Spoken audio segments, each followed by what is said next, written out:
Dear students, now I am going to demonstrate to you how to assess tooth mobility in this model. Tooth mobility is a very common clinical finding, especially in advanced periodontitis cases. The most common thing the students do a mistake whenever we ask them to assess tooth mobility is they take up a probe and they use the probe in this fashion. Maybe they use on the occlusal surface of the tooth and they try to move the tooth, right? So this way of doing tooth mobility assessment is not acceptable because this leads to a wrong judgment, because sometimes the blunt end of the probe, this could be very delicate and maybe this will actually move with the pressure you are giving rather than the tooth that is moving, but you end up writing the tooth is actually mobile. So this is not really a correct assessment.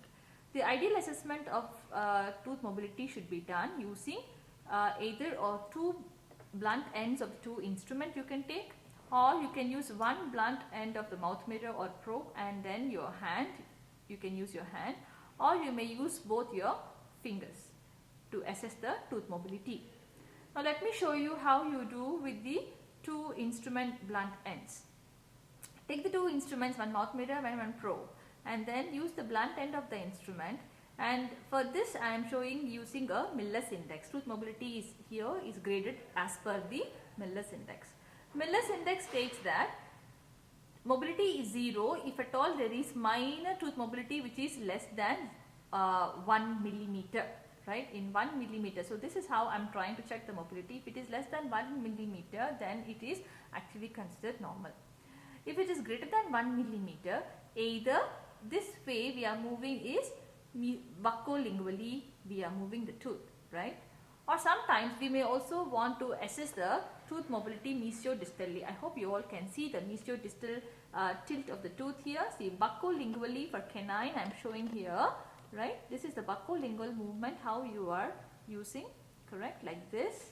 The other thing is the mesiodistally also you can assess the tooth movement. If the mesiodistally or buccolingually, if the movement is greater than 1 millimeter, you can consider as grade 1.